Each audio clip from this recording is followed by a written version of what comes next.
All right, my fellow agents, welcome back. It is I, X7, your agent of animated awesome.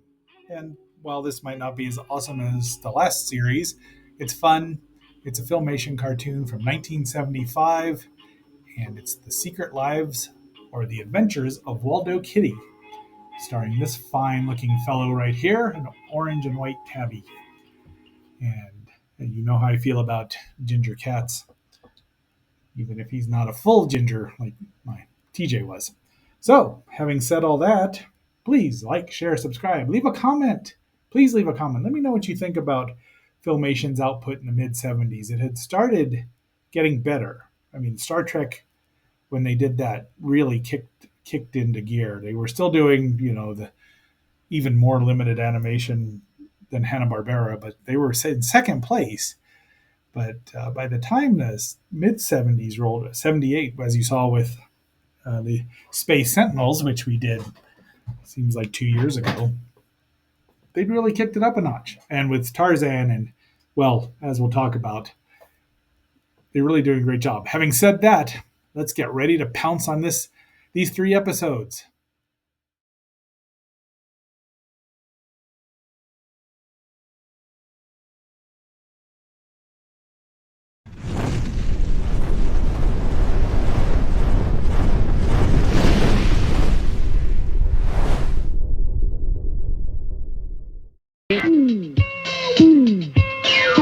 I'm Waldo Kitty, a meek and mild kind of cat, but I'm a daring hero, and I like being that.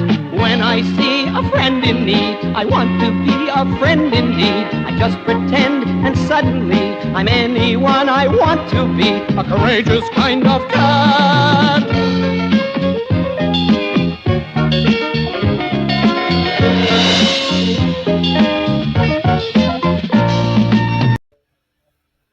Okay, there's Waldo himself. There's the revamped title card. We'll see the original one, well, at least the original titles at the end. That's because they got sued by the James Thurber's widow, because they didn't ask for permission, and they probably would have given it. I don't know what Filmation was thinking, but they probably thought no one would see it.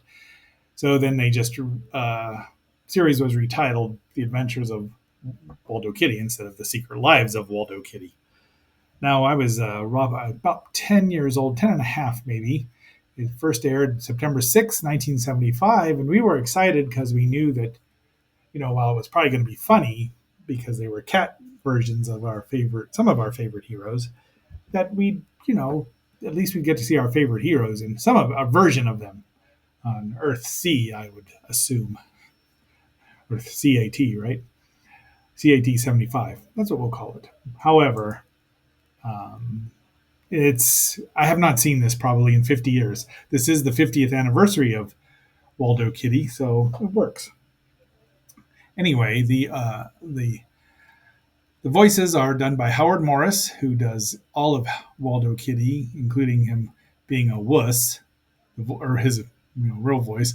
Jane Webb is Felicia, which is his girlfriend cat, who's like sounds like she's about a 4-year-old trying to speak when she's in live action.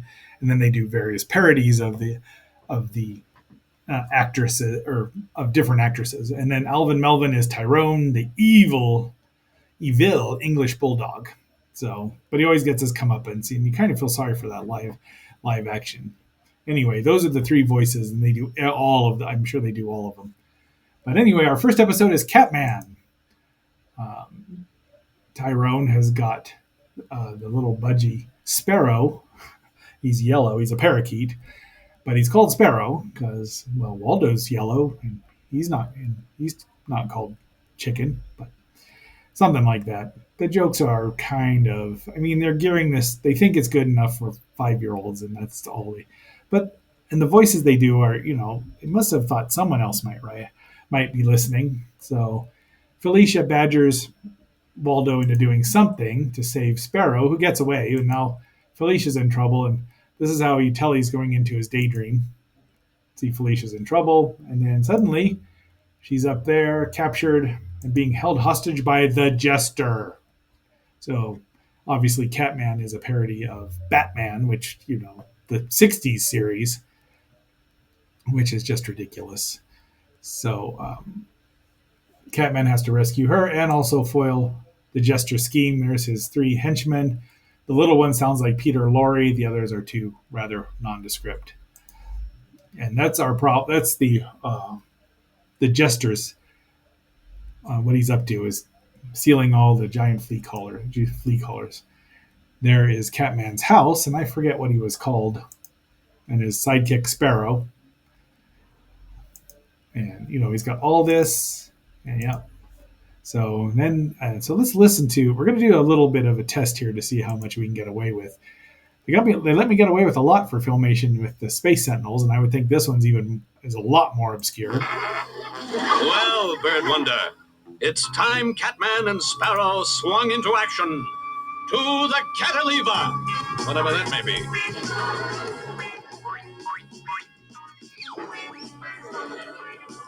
Yeah, they draw attention to too much of it, but Safety first, Wonderbird.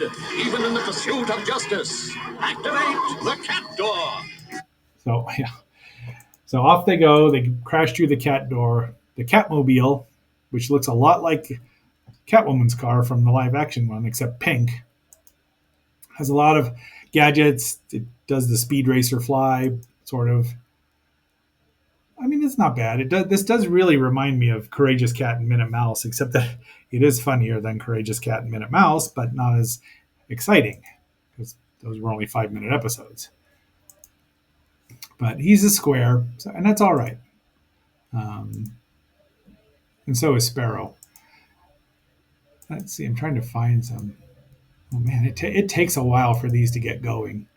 So here. I'll tell you how I found you. What time is it now? 4. Right. And what rhymes with 4? Floor. And what goes with a floor? Ceiling. And what rhymes with ceiling? Feeling. Right. And I had a feeling this is where I'd find you. Oh my gosh. So those are all the voices, except for the henchmen. They're in a clock factory, and Felicia's going to get dropped into a vat of cream milk or something.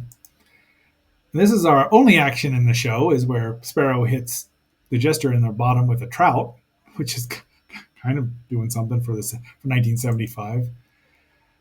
They get caught, and of course he's got his utility belt, which has instant rust in it, which was clever.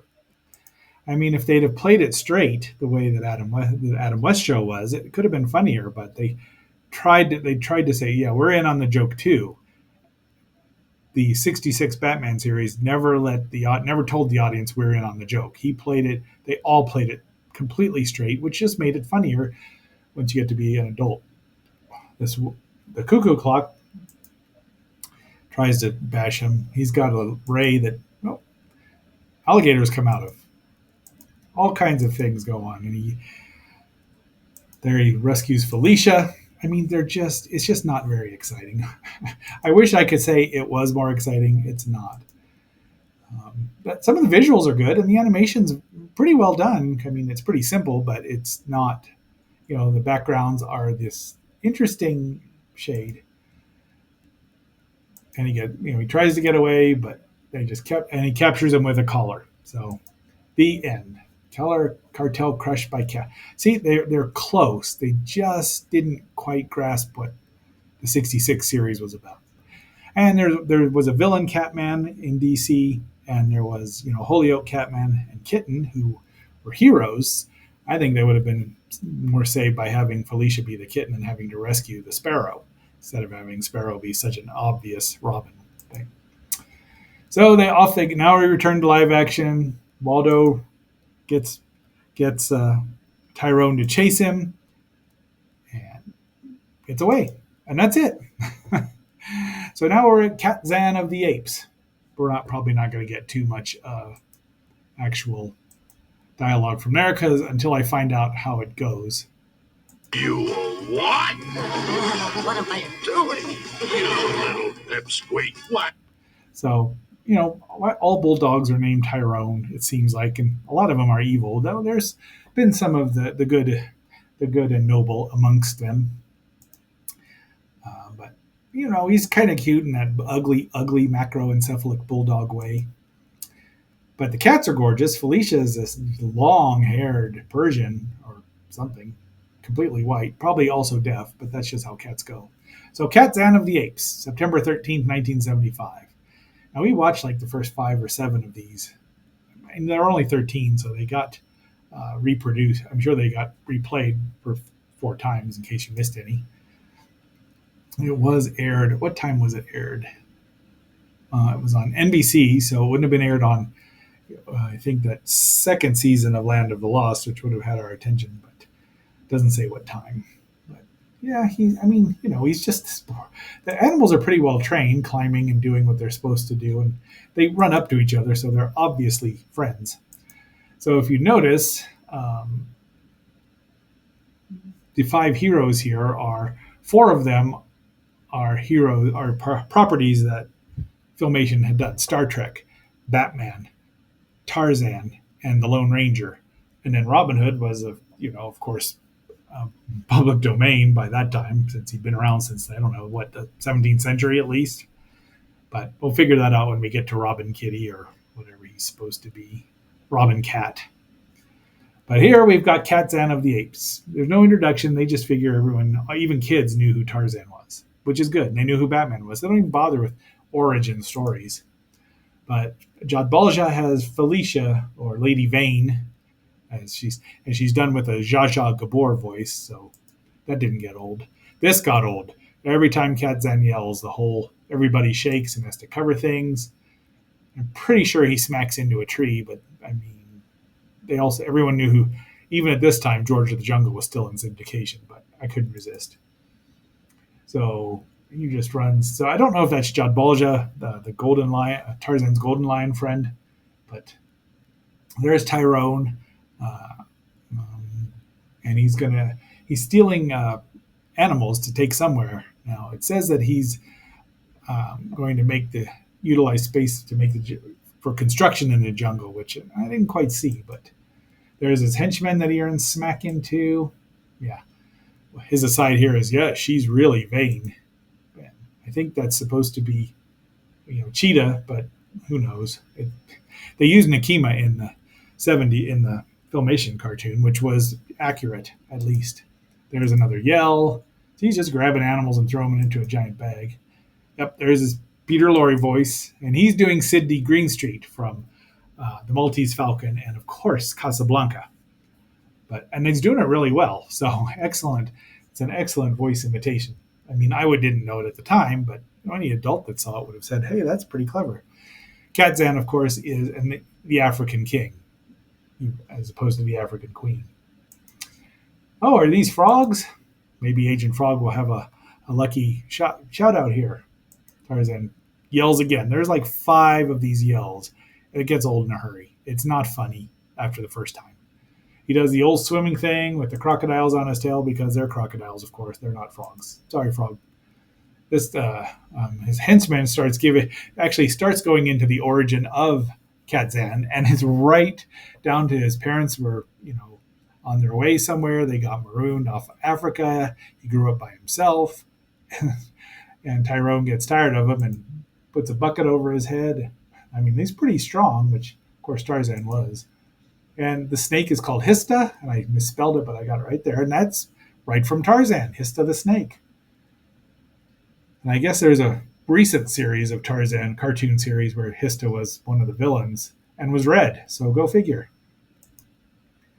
There he's letting all the animals out. The stupid monkey again. Another map of where they are somewhere in Africa. And she's cooking soup. But that also leads to a joke about Tarzan saying, this tastes like laundry. And she's like, it is laundry. This is the food. Which was kind of clever.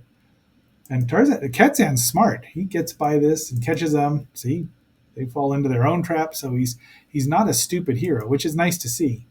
Twice. That's Tyrone falling into his tiger pit. But finally, they capture Felicia, Lady Vane. Off they go. And she's on top of this rickety old hut surrounded by lava with Tantor. Now I don't know if he called him Tantor, but that's who that is. Tantor is a friend of Tarzan and Catzan. And he rescues her, does the yell probably, and then he actually punches rocks, which again, just them using a fist is amazing. He doesn't use a knife, which was Tarzan's biggest weapon before he met people. Surrounds him and then has Officer Jod Balja, who's got an Irish accent for some reason, because all police in those days had Irish accents. And then we're back to live action. Waldo tricks poor Tyrone into falling into a mud puddle. This poor dog. I mean, dogs like smelly stuff, so he probably was having fun. It was probably warm, but there he goes. You see him sharpening his claws. They're happily playing again. And finally, we are at the Lone Kitty. And unfortunately, I don't believe the William Tell Overture was played, but it should have been. And the music is done by, the theme music is by Yvette Blaze, and you've heard it. It's a catchy song, but it's meh. And theme music composer Yvette Blaze and Jeff Michael. Well, I think that's probably actually Howard Morris singing, because it's got that nasally, wimpy voice. So his master's yelling at him because Pronto the bunny, I heard him say Roger, but then they said Pronto.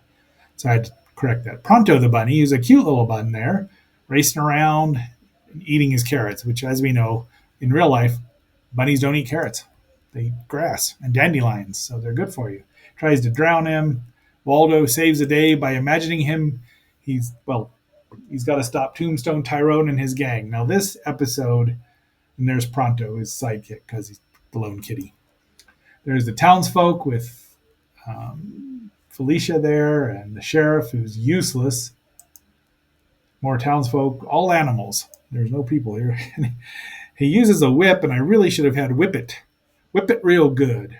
Or the Simpsons thing, licorice whips, from their 1970s, what do you call that thing, variety show, where Lisa Simpson was changed. The actress playing Lisa was changed. But there's the Lone Kitty. Da, da, da, da. You can hear the William Tell Overture now. And Sterling, his sturdy horse. Pretty full of himself, but oops. Going too fast. He rides in. He's leaping over. I mean, the animation's done really well. They were at least trying to do something. And this is a better episode than Catzan, except for the fact that Tyrone has the same problem with his gun. Like, he was going to use a gun. I don't even think the Lone Ranger uses a gun in the cartoon.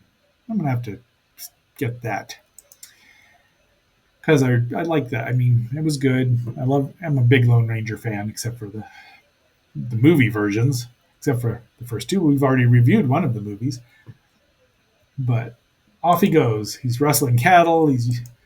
And this is the Lone Kitty's weapon, is a boomerang. Oi, maybe he's from down under, mate. And he gets them to run into a wall, and he catches them with an expandable horseshoe. And the sheriff here, so as long as I'm wearing this star, they can't get out. The Keys walk over there and let them out. There's his star. And he's using a Don Knotts. I thought it was a Don Knotts voice, which is kind of clever because, Don Knotts is funny. All right, let's get on here. So that's the first time they're thrown in jail. They're going to go rustle some cattle, and Felicia's got her one cow who's given an F grade. And he calls him a noble steed. And surprisingly, that's what donkey looks like in, what is it, Shrek 2 or 3? I forget which one. When they go to rustle, and they rustle him. And they get caught and put back in jail. That's time number 2. They get out because Tyrone's noble steed pulls it apart. And they're going to go jump some claims. I mean, they put every frickin' Western cliche in here. There's 3 of them right there. There's that poor little consarn, that guy, the prospector. And he's going to sue the and they get put in jail again. Number 3, he's going to sue him unless he lets him out of prison, which he does. And now he's going to rob a train. So there's cliche number 4, and it spells out, that's funny, that the smoke signals spell out help. Help. On they go. Which this is a nice shot where this is exactly how a horse would go down. You know, on it just slow it. We see that a lot when it goes down a horse in live action when a horse goes down a hill. But there's the train. They can't lift it, and Felicia comes by and picks it up. The lady's with me. Fourth time they're in jail. Fourth jailbreak with the revolving door, which is a pretty clever, actually very clever. I thought it made me laugh out loud. So there's one decent laugh for this segment. And now we have the high noon. So this is a good episode, except for the. I mean, I know it's a running joke where they get put in jail 5 times now. Spoiler alert: they arrest him again, and he bites his chaw, his licorice whips in half. And there's like 3 of them, and everyone's like, "Ooh, see, be careful, lone kitty." And he lasso. Well, actually, he doesn't lasso them. He lassos the jail and drops it on the vile miscreants. And and then he stamps his star onto the sheriff, so he can't lose it anymore, and he's still sheriff.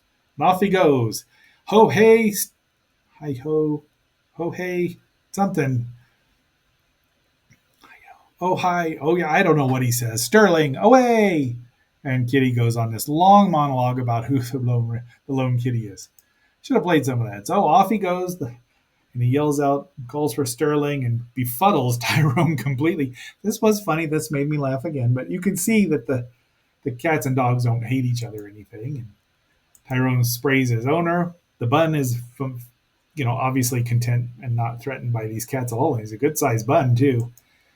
And now we get that's it. So there's our show for today. Those are our voices. And that's background music by Jeff Michaels, Yvette Bless. That says Jackie Mills and Joyce Taylor. Shermley. I hope they don't come after me. A Filmation production. So we probably won't get those credits in the next 3, but this will last a month. 13 episodes, depending on if I can handle too much of the little cat voice for Felicia. Now, there's our heroes. You can see all of them.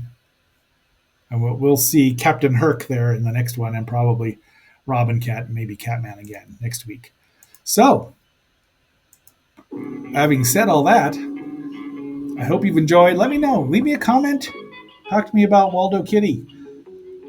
I have read Walter Mitty. I've never seen any of the film versions, but I do look forward to it, and I do love me some James Thurber. So, until our next assignment tomorrow, which we'll be going back in time, this is X7 signing off and phasing out.